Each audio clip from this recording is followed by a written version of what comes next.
Selamat datang di podcastnya WGWC. Ini ruang pembelajaran sangat penting, bicara tentang bagaimana perempuan dan keterlibatannya dalam konteks pencegahan ekstremisme kekerasan. Pada edisi kali ini, saya ingin sekali mengambil pembelajaran penting dari kerja-kerja di lapangan, urusannya dengan reintegrasi sosial. Teman-teman sekalian, tahun 2022, Kepala BNPT Boy Rafli Ahmad mengungkapkan bahwa ada 2.000 lebih WNI yang mereka memutuskan pergi ke Syria. Dan sebagian besar dari mereka tentu saja ada anak-anak dan juga perempuan. Nah, meskipun ISIS mengalami kekalahan, kondisi mereka masih ada di perbatasan dan saat ini negara sedang memikirkan bagaimana mengembalikan mereka ke tanah air tentu saja. Nah, apa yang perlu dibahas dalam konteks pengembalian mereka di tanah air itu adalah ada sebuah proses, 3 proses penting. Yang pertama adalah deradikalisasinya, adalah menurunkan kadar radikalisme seseorang. Yang kedua adalah rehabilitasi, adalah proses di mana pemulihan seseorang karena mengalami satu fase kehidupan mereka mengadopsi pikiran atau ideologi kelompok tertentu dan mereka siap untuk dikembalikan ke masyarakat. Berarti mereka harus juga mengalami sebuah proses untuk pemulihan yang lebih bisa berdamai dengan masyarakat. Yang terakhir itu proses reintegrasi sosial. Nah, adalah proses pembauran di masyarakat. Nah, di sini yang menjadi pelik itu adalah nggak gampang gitu loh, maksudnya kalau orang yang sudah kena pikiran radikal lalu kemudian meskipun ada proses lalu kemudian dikembalikan, tentu tantangannya sangat banyak. Nah, kali ini tentu saya tidak sendiri, ada pendamping lapangan yang saya mengenalnya perempuan yang luar biasa. Ada Mbak Mega Priyanti yang dia udah bertahun-tahun kayaknya udah mendampingi masyarakat dan kayaknya udah menjadi bagian dari hobi ya Mbak Mega ya. Bergelut dengan masyarakat dengan berbeda-beda karakternya. Tapi dalam hal reintegrasi sosial ini kita pengen betul mengulik apa sih insight dari pendamping dalam konteks reintegrasi sosial. Jadi selamat datang Mbak Mega. Udah siap-siap nih, siap-siap kita mau ulik seputar bagaimana proses pendampingan itu dilakukan. Nah, tapi sebelum ke sana, kan yang nonton podcast ini belum tentu tahu kan apa itu reintegrasi sosial. Mungkin sedikit kasih gambaran sebenarnya reintegrasi sosial itu kayak apa sih? Ya, ini Mbak, tadi kan Mbak Ruby bilang ada deradikalisasi, ada rehabilitasi. Nah, tahap berikutnya adalah reintegrasi sosial itu Mbak. Jadi bagaimana mereka, para mantan itu setelah mendapat pemulihan, nah ini kan harus kembali ke masyarakat. Ya, bagaimana mereka bisa diterima masyarakat, lalu berbaur gitu. Ya. Artinya sebenarnya proses reintegrasi ini juga harus menyiapkan masyarakat. Di samping juga mereka yang dikembalikan kepada masyarakat. Nah, ini yang rasanya memang perlu menjadi jalan panjang ya Mbak ya, karena apakah masyarakat sudah siap? Betul. Terus lalu apakah mereka juga, para mantan ini juga siap mau membuka diri mereka, sementara stigmanya masih luar biasa. Nah, jadi itulah Mbak proses reintegrasi sosial. Tapi ini kan bukan pekerjaan yang gampang ya, dan itu pasti butuh proses yang lama. Cuman apa nih yang membuat Mbak Mega tertarik untuk mengerjakan hal-hal yang rumit ini? Saya kira sebenarnya Mbak, dasarnya itu kemanusiaan ya Mbak ya. Oke. Itu awalnya gitu loh. Tapi kemudian lagi kalau lebih jauh lagi Mbak, kebetulan saya ini kan mendampingi para perempuan dan anak-anak. Ternyata Mbak, perempuan mau itu ex-napi teroris, mau itu deportan, returni, atau dia aktivis sekalipun, tapi pasti punya irisan Mbak. Bagaimana perempuan itu mempunyai beban yang berbeda dengan laki-laki gitu loh. Sehingga membuat itu kan menumbuhkan rasa empati juga ya Mbak ya, bahwa saya perempuan, dia juga perempuan gitu loh. Jadi rasanya ya ada irisan kita perempuan ini, siapapun perempuan, dia menjadi selalu disalahkan, dianggap sebagai bagaimana ini terjadi karena ketidakbecusannya dia sebagai perempuan menjaga anak, menjaga suami misalnya, itu ada seperti itu. Itu Mbak. Baik.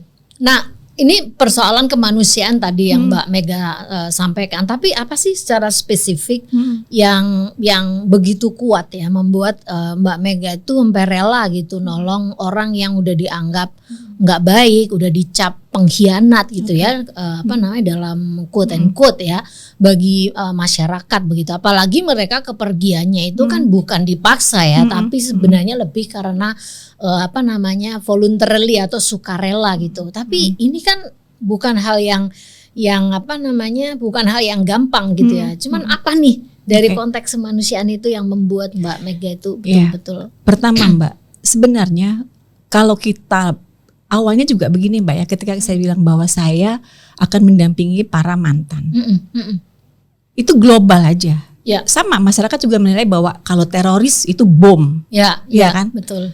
Padahal di balik itu banyak persoalan lain. Ya. Jadi kalau misalnya kita bilang kemanusiaan gitu, ada tadi saya sampaikan bahwa saya mendampingi perempuan-perempuan. Tujuan mereka berangkat ke sana adalah ingin mencari kesembuhan anaknya yang autis, Mbak. Karena dia mendapat propaganda bahwa di Suriah sana itu ada rumah sakit yang modern yang bisa menyembuhkan anak autis. Sebagai seorang perempuan, dia ingin anaknya sembuh. Sehingga dia nggak peduli dia harus berangkat ke Suriah, dia harus dicap sebagai apapun, yang penting anak saya sembuh. Nah, cerita-cerita ini kan nggak ada, Mbak. Iya. Orang ketika melihat teroris itu bom, ada tidak. Aja, iya, itu saja. Kemudian ada anak remaja yang sebenarnya tujuannya dia ingin hidup lebih baik. Nah, tadi karena dia bertemu dengan orang yang salah, sehingga jalannya juga salah, gitu kan. Orang menjadi lebih baik, bagus kan, gitu. Ya sudah gitu. Nah, selain itu juga bahwa siapa sih yang nggak pernah salah, Mbak? Iya, benar. Iya kan? Setiap orang pernah punya kesalahan. Ketika dia bilang bahwa saya salah, saya mengakui kesalahan saya dan saya ingin memperbaiki diri saya. Artinya kenapa tidak kita beri kesempatan kedua? Iya. Gitu. Nggak ada yang nggak pernah salah, Mbak. Semua orang pernah salah ya. Apalagi kemudian ketika kita lihat bagaimana mereka yang menjadi persoalan ketika saya tanya, apa sih yang menjadi kekhawatiran Anda? Itu lebih kepada anak-anak, Mbak. Seumur hidup anaknya akan menyandang sebagai anak teroris. Yang tentu saja status ini akan menyulitkan mereka di masa depan gitu. Jadi kalau kita bicara tentang terorisme, reintegrasi sosial atau apapun radikalisme, di balik itu banyak kisah yang mungkin orang nggak tahu, gitu loh Mbak. Dan semakin dalam kita bertemu dengan mereka, semakin dalam kita istilahnya mengulik ya Mbak ya, itu pasti akan muncul, oh ini kita perlu kita bantu gitu. Ada sesuatu di balik ini, jadi banyak hal. Gitu. Ya itu yang aspek kemanusiaan itu yang banyak orang itu nggak tahu ya, bahwa mereka mengalami kesulitan ekonomi, mereka juga mungkin frustasi ya karena tidak mendapatkan akses layanan kesehatan yang baik di dalam negeri, ataupun mereka dalam posisi yang mereka nggak tahu mau kemana, bisa juga ini. Nah, tapi yang aspek kesempatan kedua ini kan nilai yang sangat kuat banget nih sama Mbak Mega, coba untuk dijadikan ini ya kekuatan dalam proses reintegrasi di masyarakat. Di sisi keluarga mitra Derat ini sendiri, gimana Mbak Mega meyakinkan bahwa mereka deserve gitu ya kesempatan kedua, terus belum lagi mereka kan mestinya ketakutan juga ya menghadapi masyarakat yang juga beragam, tapi meyakinkan mereka bahwa mereka punya hak kesempatan kedua ini gimana tuh? Ya, memang prosesnya tidak mudah dan tidak singkat, Mbak. Pasti ada prosesnya panjang. Yang pertama adalah perlu pendekatan. Ya. Yang pasti ketika mereka baru datang ini kan ada persoalan kebutuhan dasar ya. Misalnya pendekatan bagaimana saya mencoba memahami mereka, kemudian membantu mereka untuk kesehatannya. Untuk tadi anak-anak sekolah, anak-anak yang berkebutuhan khusus ini kan luput Mbak selama ini. Betul. Gitu kan, ada loh anak-anak berkebutuhan khusus di balik ini semua. Nah, ketika pendekatan itu sudah mulai akhirnya mereka percaya juga kan. Karena kan kadang juga sebagai pendamping tidak mudah nih masuk ke mereka gitu kan. Tapi ketika mereka melihat bahwa apa yang saya lakukan ya memang tadi berdasarkan kemanusiaan dan memang niat baik lah Mbak gitu ya. Niat baik. Akhirnya mereka tuh terbuka aja Mbak. Bahkan hal-hal kecil yang mungkin barangkali tidak pernah dia ceritakan ke siapapun, dia ceritakan. Jadi teman Mbak. Jadi teman. Jadi proses pendampingan tuh lebih kepada akhirnya menjadi teman. Saya juga belajar dari mereka. Mereka juga belajar. Ada proses saling belajar di situ. Nah, dia juga percaya dengan saya misalnya sebagai pendamping.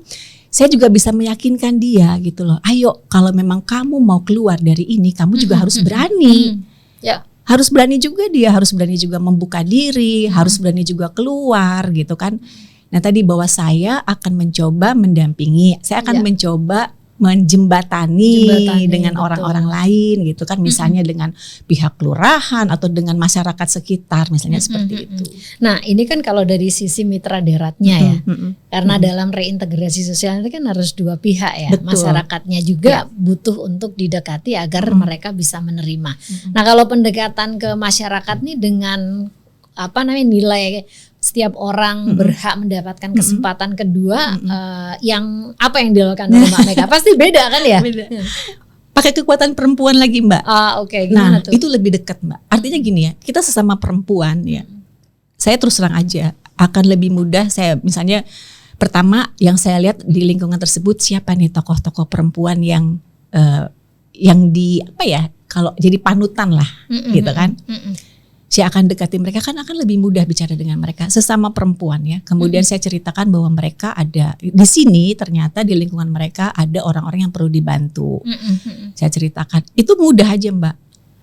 Kalau kita sesama perempuan langsung oh iya ternyata dia itu bisa dikatakan pelaku lah misalnya ya, mantan teroris, tapi juga bisa jadi korban.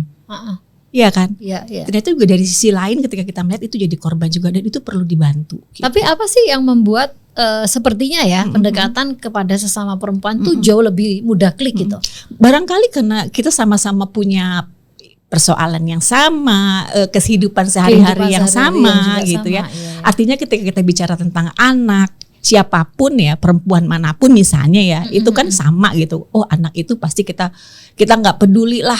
Ada persoalan kita harus berbuat sesuatu yang terbaik untuk anak kita misalnya kayak gitu. Atau kita bicara juga tentang sesama perempuan gitu. Kita kan punya sama-sama penderitaan yang sama misalnya ya Mbak ya.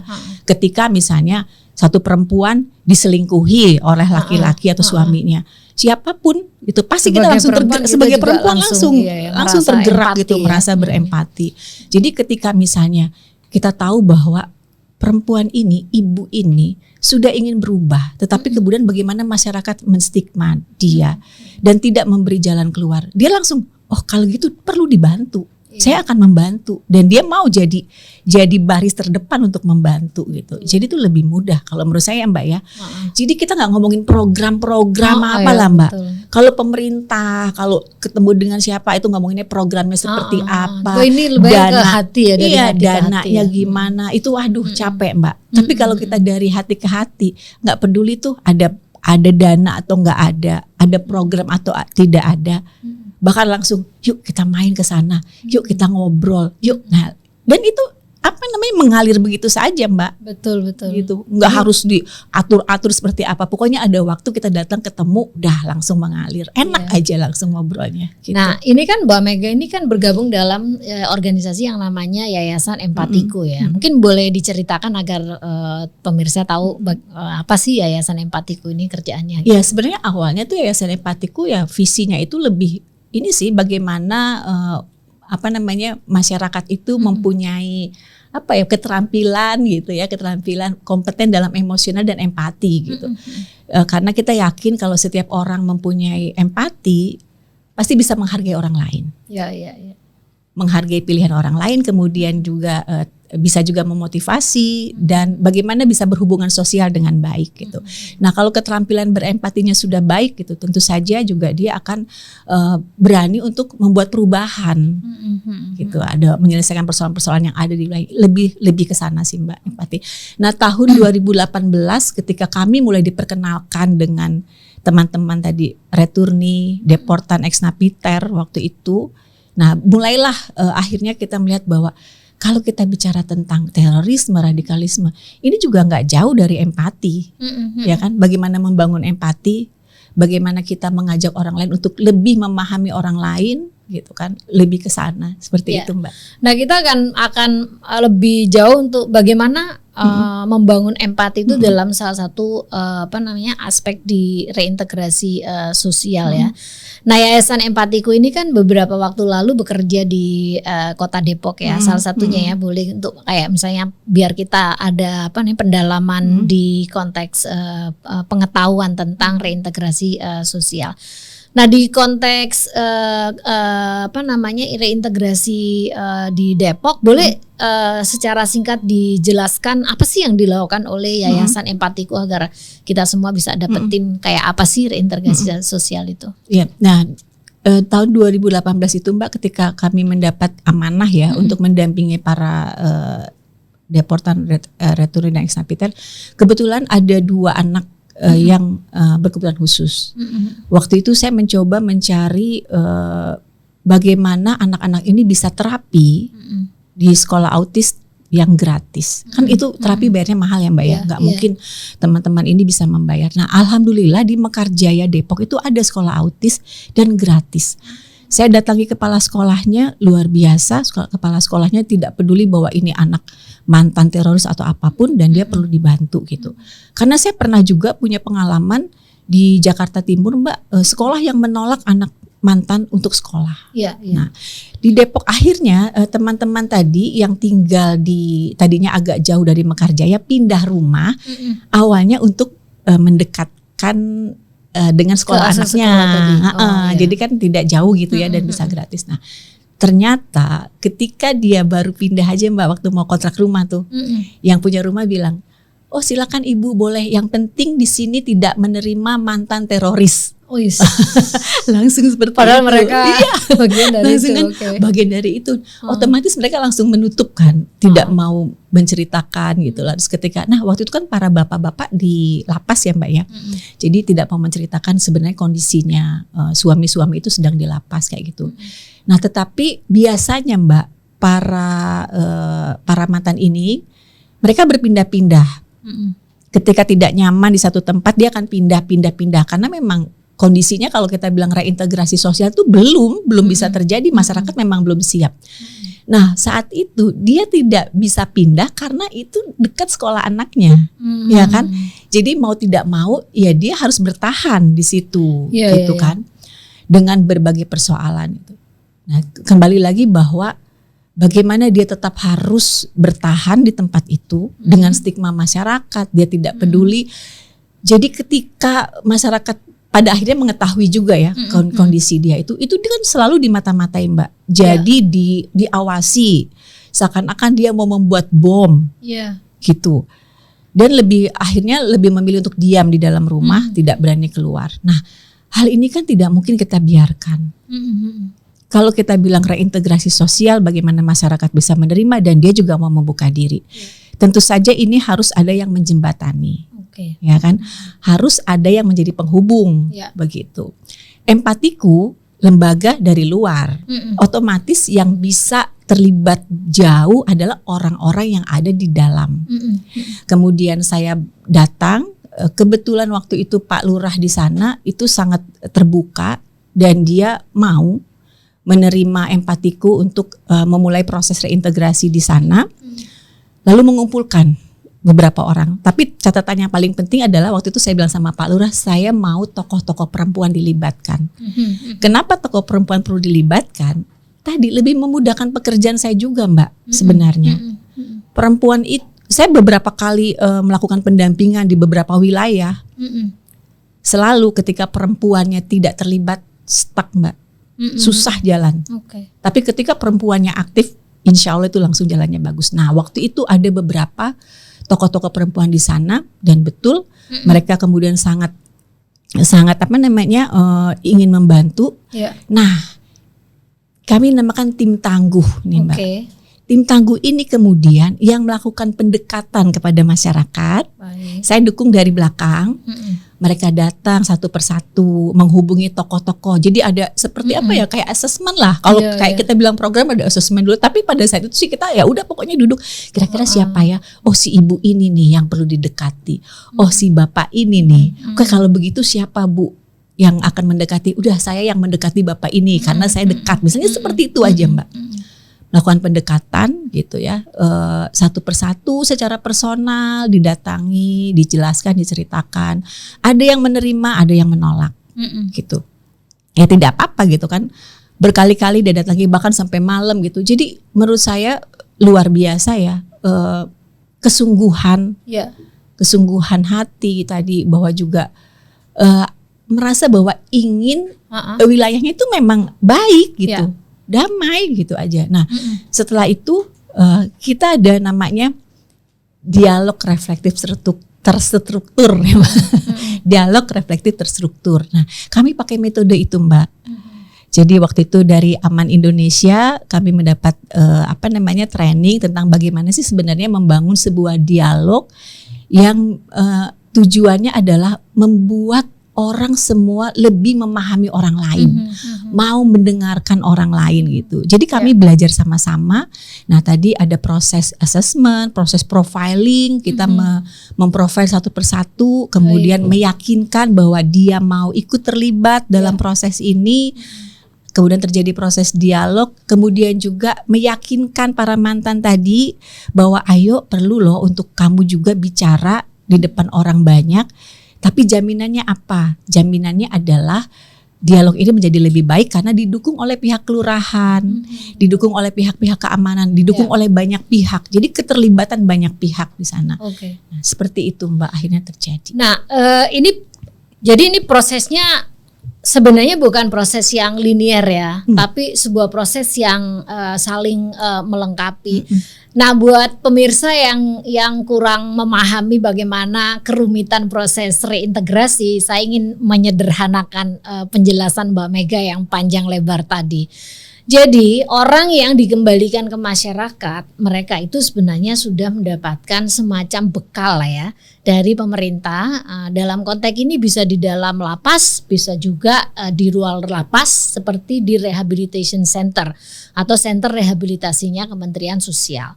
Nah, proses setelah itu ada di masyarakat yang tadi Mbak Mega ceritakan tadi itu adalah proses di mana butuh yang namanya trust building, butuh yang namanya membuat bagaimana sih masyarakat ini siap. Intinya seperti itu. Nah, gimana caranya membuat masyarakat siap? Nah, Yayasan Empatiku ini kerjasama dengan Aman Indonesia dan WGWC dalam rangka gimana menyiapkan masyarakat dengan pendekatan dialog gitu ya. Tadi diceritakan namanya reflective structure dialogue. Tapi ada proses lain juga sebenarnya kalau teman-teman lihat bahwa ada pendekatan yang dilakukan oleh Mbak Mega, misalnya membantu pengurusan sekolah atau KTP atau yang lain yang tadi itu sebenarnya bagian dari panggilan kemanusiaan tadi itu. Nah itu dijadiin satu, lalu prosesnya disitulah diharapkan proses pembauran ini terjadi. Tapi ada yang menarik tadi dari ceritanya Mbak Mega tentang peran perempuan ya. Nah di proses yang lumayan panjang dan kompleks tadi itu seperti apa sih peran perempuan, tokoh perempuan di lokal Mbak Mega, mungkin bisa dielaborasi. Ya, biasanya kan masyarakat itu mau mendengar tokoh Mbak. Iya, masyarakat kita masih begitu. Masih begitu gitu loh. Nggak mungkin juga saya tiba-tiba datang mengajak masyarakat siapa gitu. Nah, siapa ini? Iya, nah sementara tokoh-tokoh perempuan itu kan terlibat banyak dalam aktivitas sosial di lingkungan ya. Betul. Jadi mereka dikenal sehingga apa yang dia sampaikan tuh lebih didengar Mbak. Betul. Saya sempat ya waktu itu kita ada pertemuan, kami mengundang bapak-bapak loh Mbak. Bapak-bapak semua ini tokoh-tokoh masyarakat tapi yang laki-laki. Saya kaget karena semuanya datang, Mbak. 15 orang nih mau datang. Dan sulit kan, Mbak? Biasanya terus terang aja kalau kita mengundang siapa RW atau siapa lagi dia tokoh-tokoh di sana itu ada aja alasannya. Waktu saya tanya, wah luar biasa, terima kasih banyak bapak-bapak. Terus dia jawabnya apa? Wah kalau saya tidak datang diundang sama Bu Gina, kualat saya. Dia bilang gitu kan.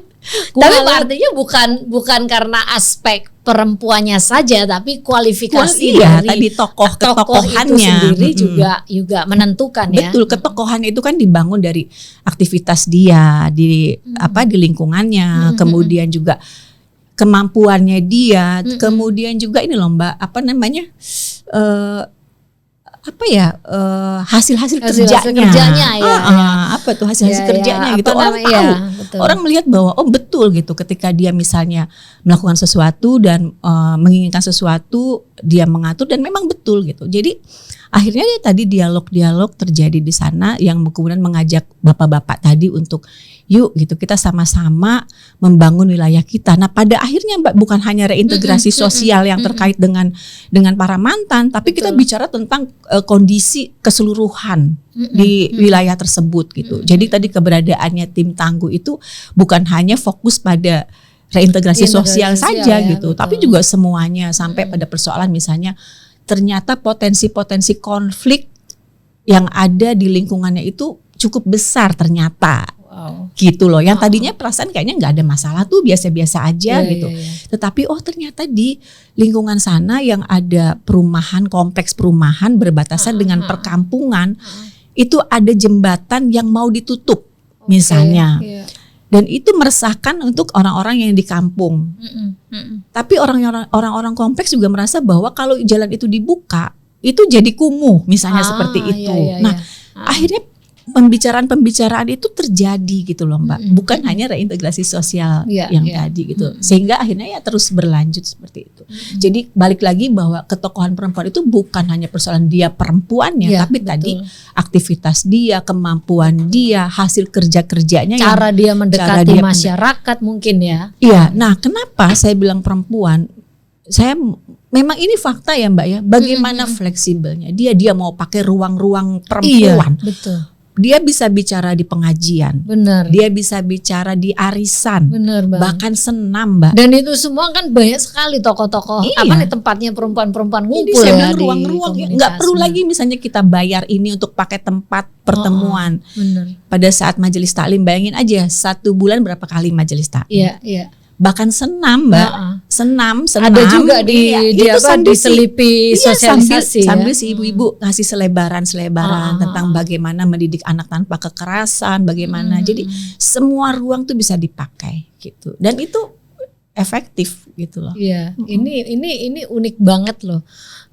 Saya rasa siapapun yang mendengar ini udah pasti akan relate gitu ya, bagaimana perempuan ini jago banget untuk menggunakan ruang-ruang informal ya di masyarakat, dan justru itulah sebenarnya menjadi kekuatan mereka. Betul. Gitu untuk mempengaruhi masyarakat, khususnya yang perempuan ini ya. Karena jangan lupa ya, perempuan ini meskipun nih sering diremehkan nih di masyarakat ya, mereka memang banyak yang nggak mencari uang di luar gitu ya, tapi keberadaannya di masyarakat tuh membuat mereka jadi paham seluk-beluk yang ada di masyarakat gitu ya, sehingga kalau mau nyari apa-apa tentang informasi tentang masyarakat tuh ada aja itu informasinya, itu nyantol di kelompok-kelompok perempuan. Tapi apa yang menurut Mbak Mega strategi dan pendekatan yang khas gitu ya, yang dilakukan oleh tokoh perempuan ini dalam konteks reintegrasi sosial, mungkin itu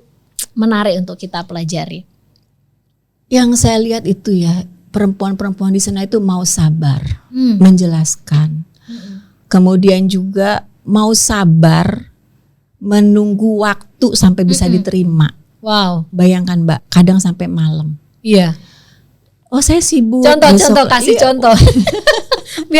biar yang nonton podcast tahu gimana bayangkan, itu. Sudah janji mau bertemu dengan ada salah satu tokoh Pak RW yang memang penting ya, karena itu Pak RW ini adalah RW tempat tinggal para mantan tadi. Jadi harus dilibatkan. Oh iya, padahal dia kerjanya tuh di dinas sosial Mbak. Harusnya kan paham ya Mbak ya. Tapi tadi entah beneran sibuk apa so sibuk saya nggak ngerti deh. Udah hari ini datang, besok lagi Bu. Ya, besok lagi sampai jam 9 kita tongkrongin loh Mbak. Di rumahnya. Di rumahnya sampai jam 10 malam. Masya Allah. Kita tongkrongin gitu kan, betul, sampai akhirnya ketemu dan akhirnya oh ya saya dukung, alhamdulillah gitu. Jadi mungkin ada tadi ya gigih juga ya Mbak, berarti ya, benar, gigih gitu. benar. Masa sih nggak bisa gitu. Ini penting loh untuk dia gitu kan. Ayo gitu. Jadi ada gigi, terus juga fleksibel gitu waktunya kapan aja, terus mau berbagi ya dengan yang lain. Terus pendekatan yang apa? Dari hati ke hati gitu kan. Terus kalau misalnya mau menyalahkan, bukan menyalahkan ya, misalnya ada satu ibu yang tidak mau menerima keberadaan para mantan ini, terus tetap dia dekati gitu ya. Kemudian dia cari contoh, coba seandainya gitu, seandainya kamu yang jadi dia, betul. Kamu yang berbuat salah, kemudian kamu mau memperbaiki diri, tapi orang tidak mau menerima kamu, apa yang kamu rasakan gitu. Jadi apa ya, mau menjelaskan, mau sabar gitu. Mungkin beda kalau bapak-bapak dia udah nggak mau, udah Bu tinggal aja gitu ya. Bu dia nggak mau Bu, udah aja gitu. Mungkin itu kali Mbak ya, saya rasa ya bisa juga bahwa luar biasa gitu loh, mau ya. Kita juga mikir gini loh Mbak, tim Tangguh ini nggak dibayar loh Mbak, nggak ada bayaran. Tapi kok mau ya gitu. Tapi kok mau ya, karena lebih pada bahwa saya ingin menjaga lingkungan saya ini menjadi lebih baik. Betul. Kemudian saya ingin betul-betul semua orang itu merasakan, kalau kita bilang bahwa lingkungan kita sejahtera, semua orang, semua yang ada di lingkungan kita itu merasakan hal yang sama gitu. Bukan hanya kesejahteraan atau kedamaian, ketenangan hanya untuk sekelompok orang gitu. Tapi itu gitu. Ya bayangkan aja mereka mau lu bikin laporan kayak PKK itu, laporannya banyak banget loh Mbak, segini itu. Tapi mau gitu dikerjakan, luar biasa itu Mbak. Nah ini prosesnya lumayan pelik ya, tapi ada strategi dan pendekatan yang dipakai oleh perempuan itu sangat membantu mengurai rasa takut, rasa tidak percaya gitu ya, baik tadi dua sisi ini. Nah, apa sih hambatan yang sangat signifikan gitu ya buat Mbak Mega sebagai pendamping di konteks ini proses reintegrasi sosial? Ya kalau kita bicara tentang isu terorisme Mbak, saya bersyukur sih sekarang itu orang udah lebih kenal ya Mbak ya. Ada BNPT juga, kemudian juga banyak organisasi-organisasi masyarakat sipil yang terlibat. Dulu waktu awal-awal 2018 kayaknya kalau kita bicara terorisme atau misalnya kita ke kelurahan itu kayak terintimidasi gitu loh Mbak. Ih, kelurahan saya itu nggak ada, bahkan Depok loh Mbak waktu itu ya. Saya pernah datang ke Dinas Sosial Depok, di Depok tidak ada, di Depok aman-aman gitu. Gitu. Kemudian ya. saya sodorkan tuh Mbak, ini loh Pak, nama-namanya, alamatnya, kasusnya apa gini. Oh ada ya.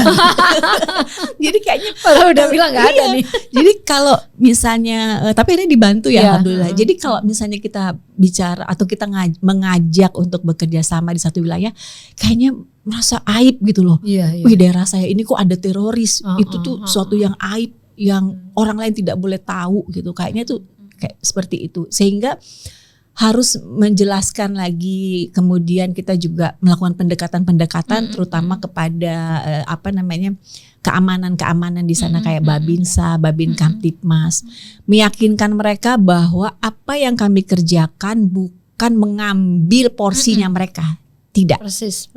Jadi yang kami lakukan adalah pencegahan. Gitu kan. Bagaimana mengedukasi masyarakat supaya tidak ada lagi kasus-kasus seperti ini. Nah, kalau keamanan itu kan atau kepolisian itu kan penanganan ya Mbak ya. Nah, yang kami lakukan tidak seperti itu. Kami lakukan pencegahan. Kami tidak mengambil porsinya mereka. Gitu kan, tapi kami ingin bekerja sama membantu supaya juga pekerjaan mereka nggak berat tuh gitu kan, misalnya seperti itu. Ada hambatan seperti itu, bagaimana kemudian kami harus lebih ke lebih kalau misalnya tadi yang ke masyarakat yang menolak tuh tim tangguh tuh bagiannya, ya kan, bagiannya tim tangguh yang melakukan pendekatan. Mereka udah bisa menghadapi melakukan resistensi pendekatan. dari masyarakat. Ada satu yang menolak, datengin lagi, menolak lagi, datengin lagi, menolak lagi. Stop, ini gak usah dulu.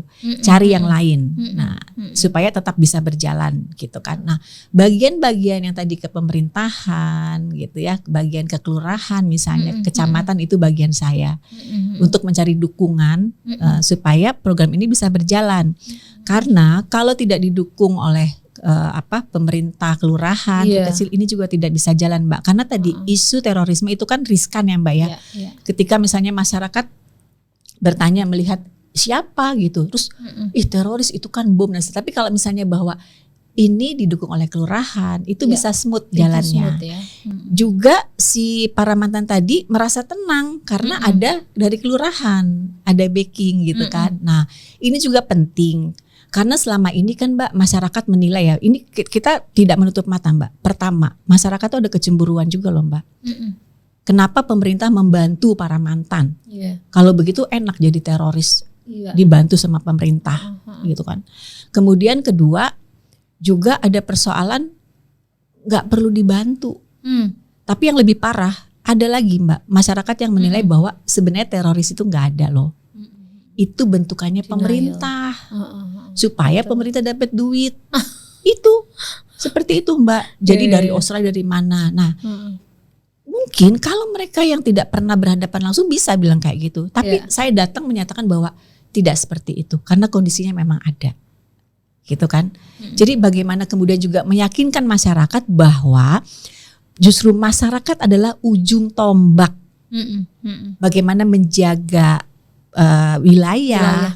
Tadi baru bilang kan perempuan tahu segalanya. Betul Mbak. Perempuan tuh tahu mana tetangganya yang sakit, mana tetangganya yang perlu dibantu. Bagaimana perempuan-perempuan itu mau mengumpulkan dana, mengumpulkan sumbangan buat tetangganya yang sakit seperti ini. Dan dia tahu banget gitu. Jadi sangat penting untuk mengedukasi masyarakat bahwa kalau kita bicara tentang terorisme, yang paling penting adalah mencegah. Dan pencegahan yang paling baik itu ya di masyarakat gitu. Bagaimana semua pihak terlibat.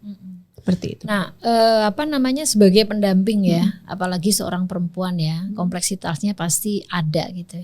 Tapi apa sih menurut Mbak Mega pembelajaran penting dari sebuah proses reintegrasi yang melibatkan masyarakat gitu ya, khususnya tentu saja ada kelompok perempuan dan kelompok anak-anak muda di dalamnya. Ya, jadi kalau bicara tentang reintegrasi itu harus melibatkan banyak pihak, gak bisa sendiri. Semua harus mau terbuka, masyarakat juga mau terbuka, si mantan juga mau membuka diri juga dan mau melakukan pendekatan, gitu. Jadi semua pihak harus terlibat. Tadi trust, kepercayaannya betul-betul dibangun karena tujuannya adalah semuanya tidak ingin ini terulang. Sebenarnya kan lebih kayak gitu Mbak, supaya masyarakat tahu dan paham bahwa kenapa sih mereka bisa. Tadi Mbak dalam proses dialog itu kan ada bagaimana dia menceritakan. Nah, sehingga akhirnya masyarakat mau mendengarkan dari sisi pengalamannya dia kan. Kalau selama ini kan cuman yang ada di kepalanya masyarakat itu kan bom aja, bahwa dia itu adalah pembuat bom. Padahal ternyata di balik itu bukan hanya itu, banyak hal. Dan dia bisa cerita bahwa saya khawatir dengan masa depan anak-anak saya. Saya tidak ingin anak-anak saya sepanjang hidupnya menyandang gelar sebagai anak teroris yang ditolak di mana-mana. Siapa yang enggak? Semua juga ketika mendengar kata-kata itu kan tersentuh Mbak. Saya juga tidak mau gitu ada sesuatu yang kemudian berdampak pada anak saya yang negatifnya sepanjang usianya dia gitu kan. Nah, pembelajarannya itu Mbak. Jadi ternyata memang harus melibatkan banyak orang, kemudian juga ini juga jadi proses pembelajaran sebenarnya. Buat saya sendiri pembelajaran juga Mbak. Jadi berkali-kali melakukan proses reintegrasi, berkali-kali melakukan proses dialog, memfasilitasi, selalu belajar. Selalu belajar lagi. Dan buat saya ini kekayaan buat saya Mbak ya. Kalau selama ini misalnya saya merasa bahwa aduh hidup gue kok susah banget ya gitu. Ternyata orang di luar sana itu ada yang lebih susah dan itu membuat semangat. Ini kalau buat pribadi saya membuat semangat saya juga gitu loh. Jadi ini proses belajar sama-sama, proses menghargai orang lain, tambah teman juga, nambah saudara juga. Jadi ya ini menurut saya sih luar biasa kayak gitu Mbak. Kalau hambatan yang tadi bagaimana terhadap pihak-pihak keamanan sebenarnya lebih ke sana ya. Itu juga bagian dari pembelajaran juga, dealing dengan pihak keamanan dengan ya. pihak keamanan, meyakinkan mereka bahwa kayak misalnya kan kayak FKDM melihatnya bahwa kalau persoalan kasus-kasus terorisme ini kan senyap aja gitu kan, nggak perlu di ini. Kita bukan mau mengumumkan atau mau mengumbar, tidak sebenarnya, tetapi ingin menjadikan ini bahan pelajaran dan nggak harus diam-diam juga gitu kan. Nah, tetapi proses membukanya itu juga kan tidak serta merta, ada proses panjang. Dan ada pendampingan bukan dibiarkan masyarakat. Betul. Gitu. Dan ketika sudah siap baru kemudian kita pertemukan, ada proses satu persatu, ada proses bagaimana dialog dalam kelompok-kelompok kecil, ada proses meyakinkan. Nah, setelah semua siap baru kita pertemukan seperti itu, Mbak. Nah, ini di Depok mungkin di kota yang lainnya juga udah terjadi proses-proses penting itu ya. Gimana caranya agar proses ini bisa berkelanjutan gitu? Apa menurut Mbak Mega sebagai pendamping yang harus ada di sebuah komunitas agar proses reintegrasi ini itu bisa berlanjut sampai sampai kapanpun gitu ya, selama masyarakat masih punya komitmen dan yang mitra darat juga masih nyaman tinggal di situ. Nah, ini perlu ada apa nih, Mbak? Ya, pertama menurut saya mungkin pemerintah dulu nih yang gede ya, Mbak. Pemerintah tuh harus menyadari ya bahwa reintegrasi sosial itu tidak semudah yang seperti yang sekarang gitu. Pokoknya ada reintegrasi sosial sudah dilakukan, misalnya memberikan bantuan kepada masyarakat. Aduh, kayak seremonial gitu loh, Mbak. Ketika mereka pulang diantar, ya kan, diantar. Udah, ini Pak RT sudah nerima, Pak RW, setelah itu udah ditinggal. Nah, setelah itu apa gitu kan? Memang pada saat ada seremonial gitu semua orang bilang iya Pak, baik. Setelah itu nggak semudah itu, Mbak. Nah, jadi benar-benar juga pemerintah harus melihat bahwa kalau bicara tentang reintegrasi sosial, bagaimana menyiapkan masyarakat, gitu kan. Di samping juga kalau yang tadi mitra darat sudah direhab dan deradikalisasi, tapi juga mereka juga harus diyakinkan untuk bisa kembali ke masyarakat, gitu kan. Harus mau membuka diri mereka juga. Itu kan nggak mudah, Mbak. Jadi menyiapkan masyarakat. Nah, saya rasa saat ini organisasi-organisasi masyarakat sipil ya sudah banyak melakukan DWGWC nih, jaringannya itu semua saat ini kayaknya banyak yang fokus juga melakukan itu, bukan hanya empatiku ya Mbak, saya rasa gitu, dengan berbagai program ya, tapi tujuannya sama gitu, sehingga kita bisa saling bekerja sama. Nah, itu rasanya pemerintah perlu belajar banyak deh dari organisasi masyarakat sipil. Terus juga bukan hanya belajar tapi mendukung bagaimana proses reintegrasi yang dilakukan oleh teman-teman di masing-masing daerah ya, gitu kan. Itu pemerintah harus itu. Kemudian masyarakat tadi juga harus ada pendidikan, edukasi. Nah, siapa yang bisa melakukan edukasi ke masyarakat? Tentu saja orang-orang penting yang ada di lingkungannya, gitu. Kalau misalnya kayak organisasi masyarakat sipil kan pendampingan saja, nggak tiap hari, nggak gimana. Tetapi ketika ada persoalan di wilayahnya, siapa ya orang yang bisa kemudian saya datangi untuk saya ceritakan persoalan saya. Nah, itu kan ada misalnya kayak tim tangguh, ada apalagi namanya boleh apapun ya. Ada tim tangguh, ada Pokja atau ada tim terpadu atau apapun ya. Tapi ada di lingkungan, ada di kelurahan misalnya. Lebih bagus nanti di kecamatan ada, lalu lebih besar lagi. Harus didukung oleh juga, ini penting, payung hukum, Mbak. Jadi kebijakan yang memang memayungi bahwa keberadaan mereka itu diakui oleh pemerintah, setidaknya kelurahan, desa gitu ya.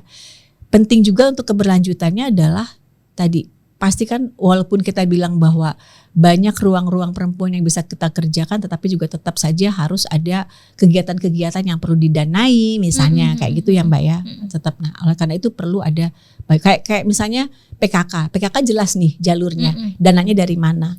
Nah kalau tim tangguh sekarang dia bekerja juga bingung dananya dari mana, kecuali dari empatiku dari Aman Indonesia misalnya yang bantu. Mesti menjadi bagian dari concernnya kelurahan ya. Harusnya, tapi juga ketika saat saya sampaikan ke kelurahan, Bu, kelurahan mau bantu tapi dari mana ya dananya? Karena dari wali kota, dari kota itu belum ada, Bu, cantolannya.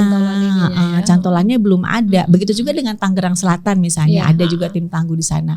sudah ada RAD-PE Banten, tapi belum jelas cantolannya kemana ya dari sini. Nah, jadi perlu keterlibatan banyak pihak gitu, itu Mbak. Nah, karena juga penting Mbak, ketika di Depok ya kemarin reintegrasi sosial berjalan alhamdulillah dengan baik. Akhirnya para teman-teman di sana yang para mantan itu bisa mengakses program kelurahan Mbak. Jadi ada UMKM, kan nggak bergantung sama bantuan pemerintah aja Mbak, betul. gitu kan. Nah, saya rasa juga ada dari BNPT ada sinergitas ya. Nah. Kalau selama ini mungkin dia memberi bantuannya ya udah ini butuhnya ini. Nah, tapi ketika dia misalnya bekerja sama dengan tim tangguh mungkin itu bisa lebih terarah, lebih paham gitu loh. Sebenarnya kebutuhannya apa sih yang lebih urgent misalnya gitu. Daripada misalnya memberikan sekedar misalnya bantuan apa, tapi lebih urgentnya apa nih? Terus bagaimana kayak misalnya ketika memberikan bantuan modal itu kan nggak cukup dengan bantuan modal, harus ada pendampingan juga.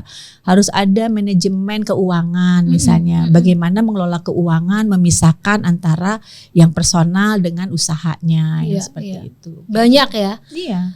Ada banyak aspek dalam konteks reintegrasi sosial. Tentu saja bicara reintegrasi sosial bukan hanya sekedar mengembalikan mitra darat dan keluarganya di kampungnya, tapi ada sejumlah rangkaian yang harus dilakukan dan digelar oleh pemerintah dan masyarakat sipil secara bersama-sama untuk memastikan bahwa orang yang kita menyebutnya mitra darat ya, itu betul-betul bisa kembali ke masyarakat dan masyarakat juga bisa menjadi bagian dari pemulihan secara utuh tadi itu. Terima kasih banyak nih Mbak Mega. Sama-sama Mbak Ruby.